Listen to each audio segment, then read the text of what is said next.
Assalamualaikum warahmatullahi wabarakatuh. Kami dari kelompok 6 akan melakukan observasi di Balai Adat Melayu Riau. Oke, perkenalkan saya Dea Nanda Prastika, Saya Putri Nur Ain. dan kameramen kita Devika Rashid. Assalamualaikum warahmatullahi wabarakatuh. Berikut penampilan observasi dari kelompok 6.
Anda tak akan menampik jika di ruangan pernikahan itu warna kuning sangat dominan, baik itu di area pelaminan hingga dekorasi pada umumnya.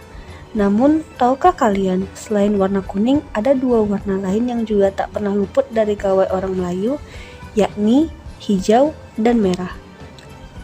Ya, tabir berwarna kuning, hijau, dan merah yang disebut dengan tabir belang digunakan untuk mengelilingi ruangan tempat dilaksanakan upacara perkawinan adat Melayu.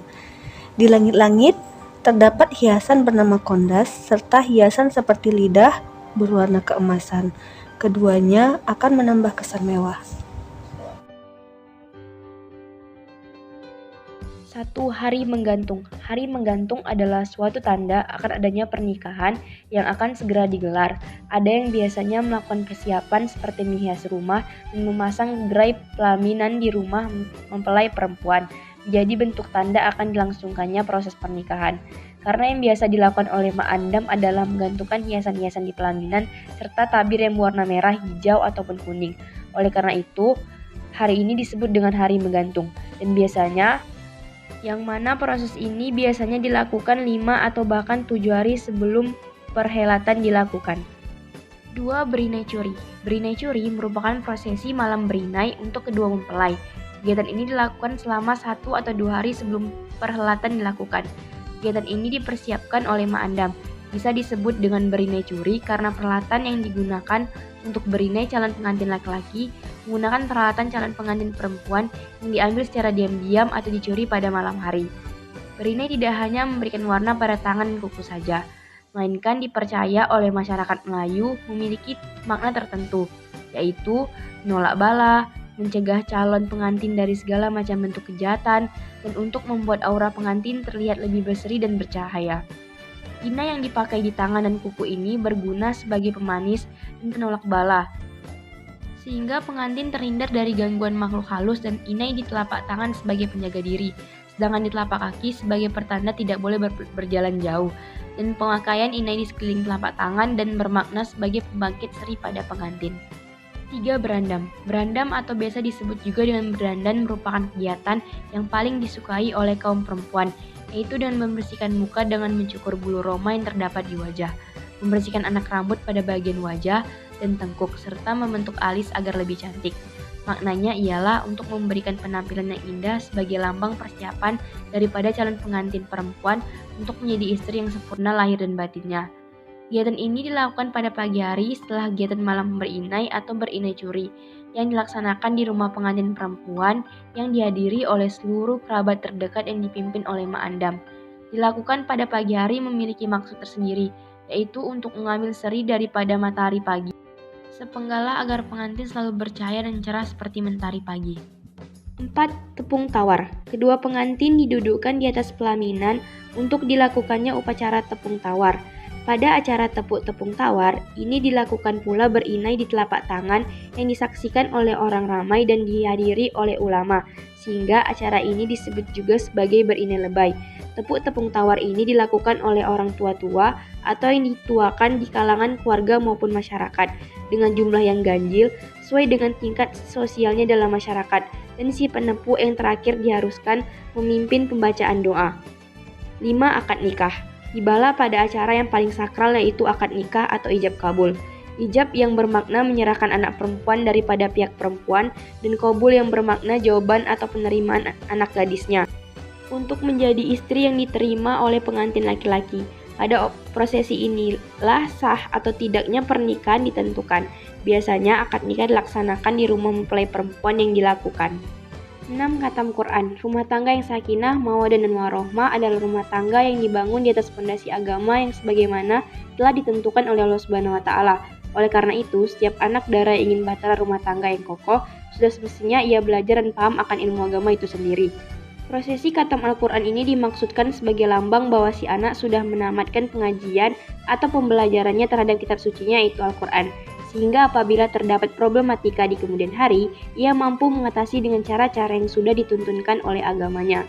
Acara ini biasanya berlangsung mulai dari jam 8 sampai jam 10 pagi setelah akad nikah, yang dilangsungkan di rumah pengantin perempuan dan dihadiri kaum perempuan saja yang dipimpin oleh guru mengaji. Proses ini dilakukan karena dibatasi antara anak laki-laki dan anak perempuan yang dilanjutkan lagi dengan bersanji dan marhaban yang dilangsungkan oleh kaum perempuan saja.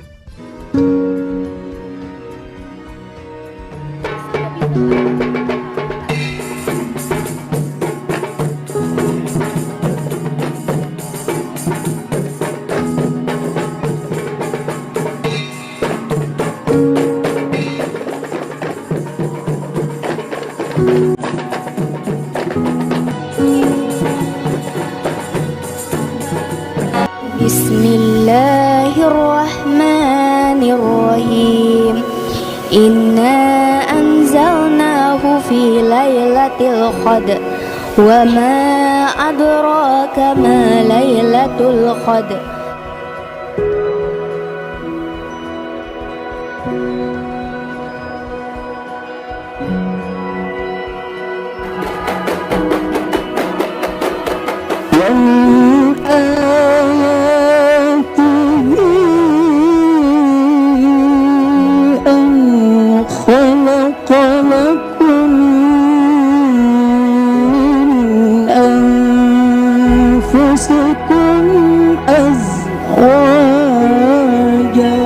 Nanti dipanggil ya Muhammad Akbar Rehansyah bin Hazmi Liansah, jawab ya. Kemudian setelah tunai digoncang Pak ya. Baik, a'udzubillahi minasyaitonirrajim. Bismillahirrahmanirrahim. Uzawwijuka ala ma amara Allah ta'ala bihi min imsakin bima'ruf aw tasrihim bi ihsan. Ya Muhammad Akbar Riansah bin Hasmi Guliansah. Iya Pak. Aku nikahkan dan aku kawinkan Asmia Laili anak kandungku dengan engkau dengan emas kawinnya sebuah gelang emas tunai. Aku terima nikah dan kawinnya Asmia Laili anak kandung Bapak dengan mas kawinnya sebuah gelang emas tunai. Alaika wa jama'a bainakuma bi khair. Allahumma salli ala Muhammad sallim wa radiyallahu. Bismillahirrahmanirrahim. Pada hari ini Jumat tanggal 25 Desember 2020, saya Muhammad Akbar Rehansyah bin Hazmi Yuliansyah berjanji dengan sesungguh hati bahwa saya akan mempergauli istri saya bernama Azmia Laili binti Dr. Andes Haji Anwar MSI MMP dengan baik menurut ajaran Islam.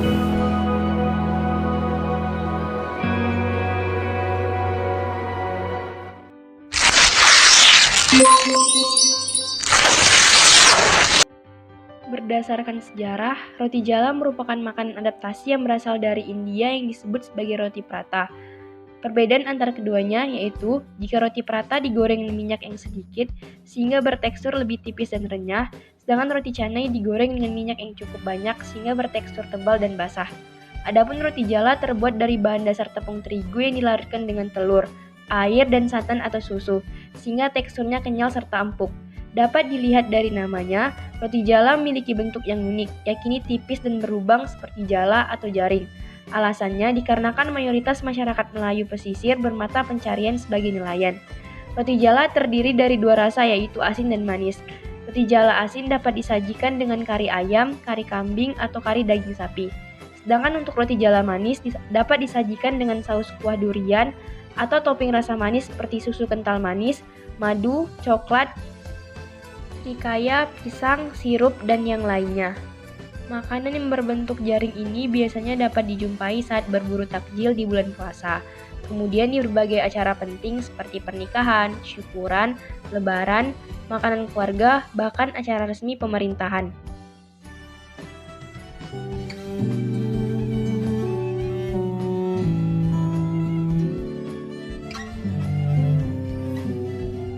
Living with something that I couldn't see and somehow fade internally.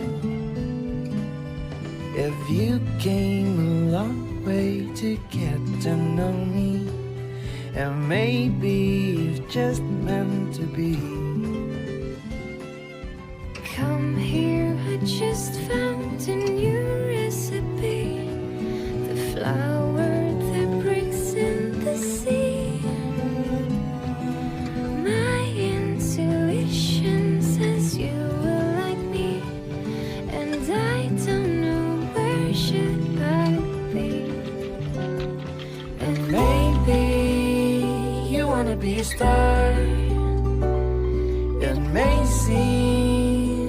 wanna be loved. I don't care, it's taking me apart, but I just couldn't save you tonight. Falling in love is a new world for me. Do you wanna be my company? From thousands of miles you will like it in here. No need, no anniversary. And maybe you wanna be a star. It may seem you wanna be loved. I don't care, it's taking me apart, that I just couldn't save you tonight. Warahmatullahi wabarakatuh. Waalaikumsalam warahmatullahi wabarakatuh. Assalamualaikum, saya Putri Nur Ain dari kelompok 6 perwakilan. Saya ada Amanda. Saya Amanda Clara. Dan saya adalah Farhan Ramadhani Ananda, perwakilan dari kelompok 7. Dan saya adalah Delvi, perwakilan dari Gerai. Oke, perkenalkan nama saya Delvi. Saya adalah sekretaris dari Gerai Ekraf Melayu Riau yang ada di area Lembaga Adat Melayu Riau. Ini ada bukan Gerai Museum, tapi ini Gerai Oleh-oleh. Seperti itu. Oke, silakan yang ingin bertanya apa itu seputar apa? Mungkin karena ini ada gerai oleh-oleh. Oke. Perbedaannya apa sih Bu? Gerai oleh-oleh yang di sini dengan gerai oleh-oleh yang di luar kan banyak juga. Mungkin ada yang lebih besar atau apa? Atau mungkin di sini ada barang yang unik cuma ada di sini ya. Oke, kita jelaskan. Perbedaan kita itu berdiri memang baru, kurang lebih hanya ya baru 1 tahun lah ya.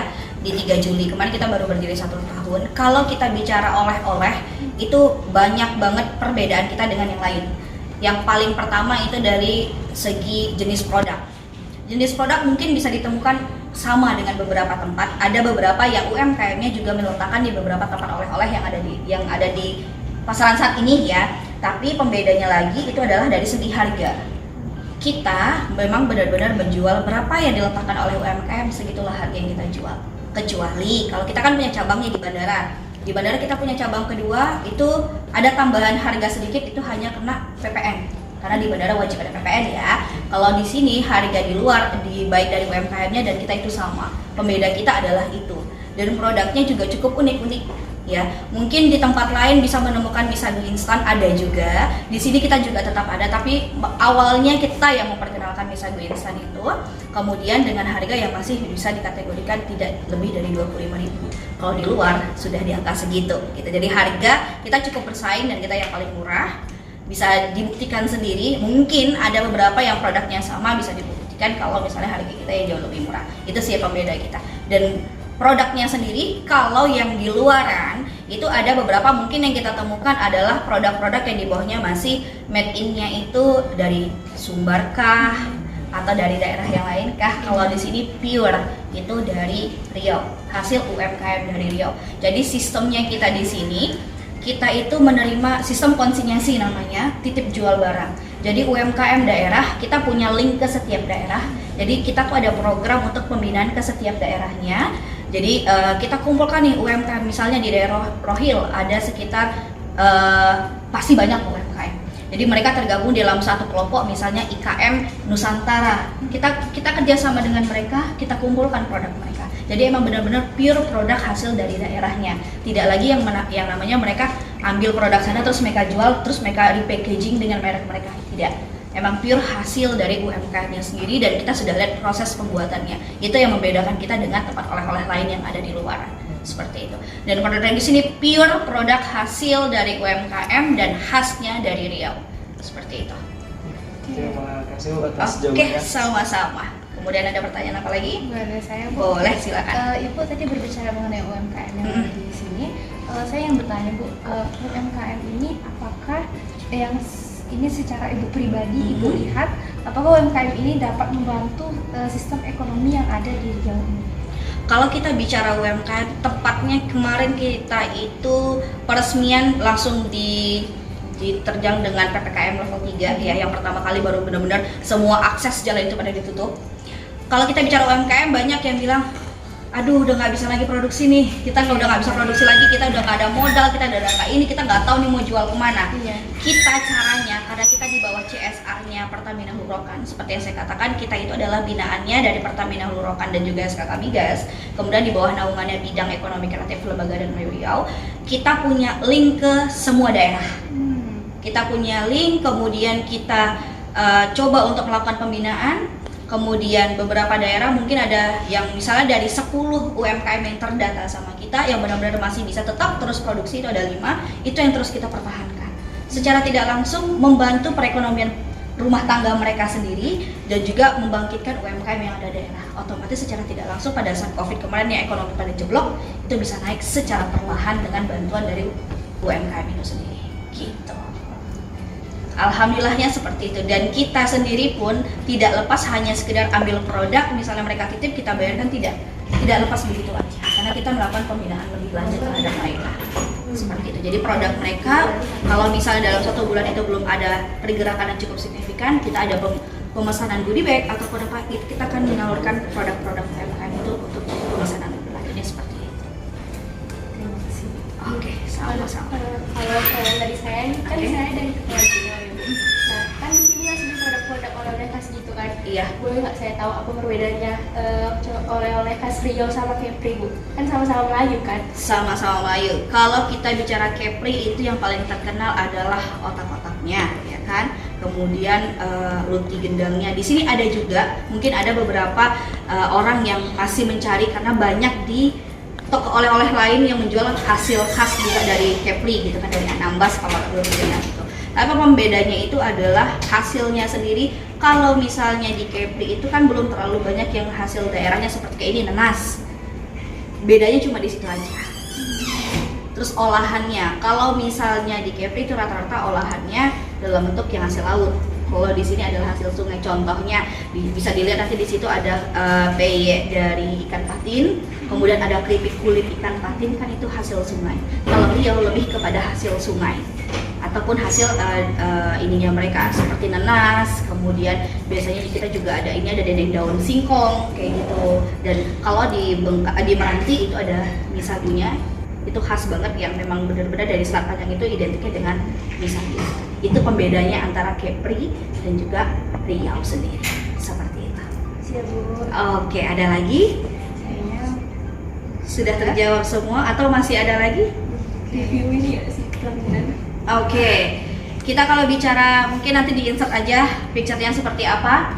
Jadi kalau tempat ini sebenarnya bukan hanya pusat oleh-oleh, niatnya kita itu kemarin memang benar-benar ketika wisatawan datang mereka bisa berfoto dengan baju adatnya Riau, ya kan? Nah itu sudah sempat kita jalankan beberapa waktu di awal-awal kemarin, kurang lebih 7 bulan atau 8 bulan kita berjalan. Kemudian adalah kunjungan dari daerah, saya kurang ingat, lupa saya dari mana. Jadi satu kelompok itu kita biarkan, kita pasangkan sak suntingnya, kemudian bajunya, kemudian terjadilah insiden yang kalau kain tenun itu kan ada proses untuk pencuciannya tersendiri ya.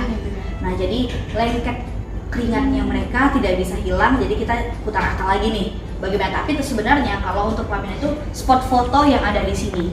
Jadi kalau misalnya berkunjung ke sini, biasanya kita adakan spot foto. Kalau memang mau pakai baju adat tapi mau fotonya di dekat rumah yang di depan, juga kita izinkan seperti itu.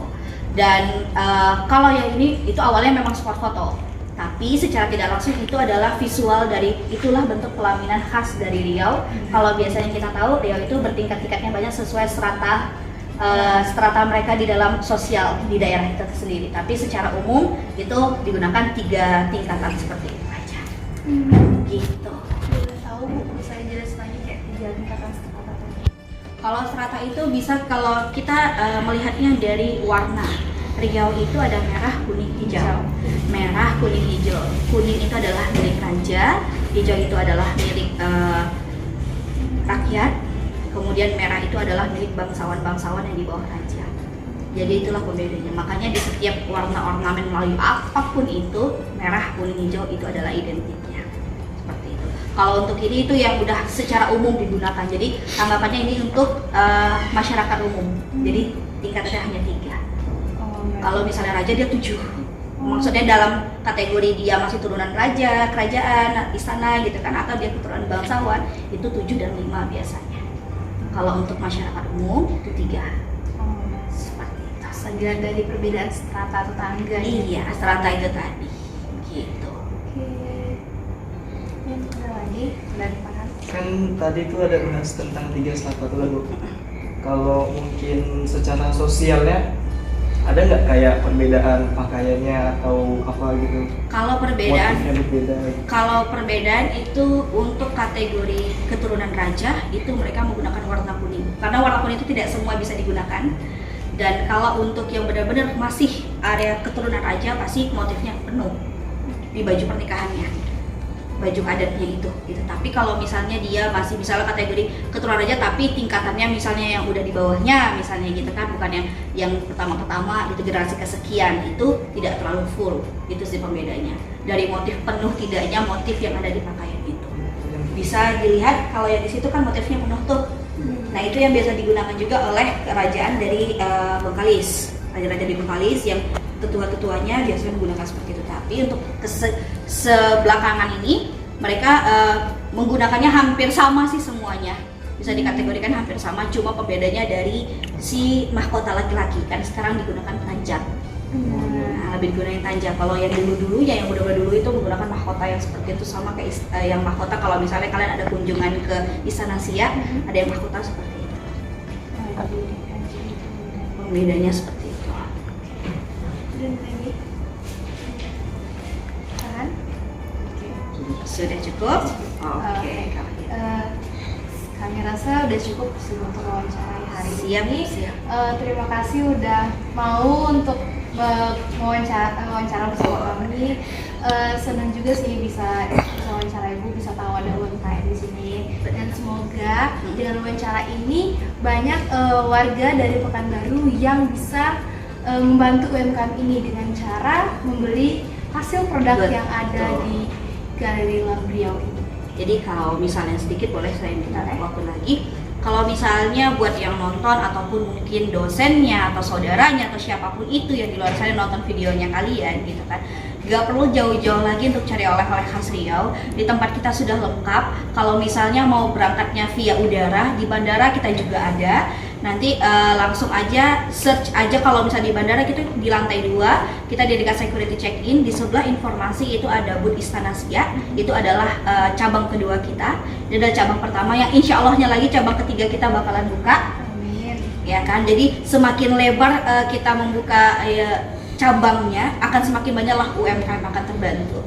Dan yang pasti jangan lupa juga untuk follow Instagramnya kita di @sentra-oleh-oleh-riau. Jadi semuanya akan ada di situ informasinya. Mungkin saat ini belum terlalu banyak informasi karena masih pembenahan untuk sistem, tapi akan segera berjalan dan bisa dalam waktu dekat insya Allahnya di November kita sudah ada kerjasama juga Pertamina Nurokan dengan salah satu universitas lainnya. Itu membuat satu web, jadi sudah bisa dibeli secara online. Kalau kemarin sudah ada online tapi belum termanage dengan baik, saat ini kita sudah bisa buka online, tapi nanti launchingnya di bulan November mendatang. Jadi bisa langsung offline ke sini ataupun di bandara, bisa secara online juga. Online-nya nanti bakal saya kasih kabar lagi. Ditunggu yang bagian online-nya ya. Oke, siap kalau gitu. Oke, cukup sekian sih wawancara kita pada hari ini.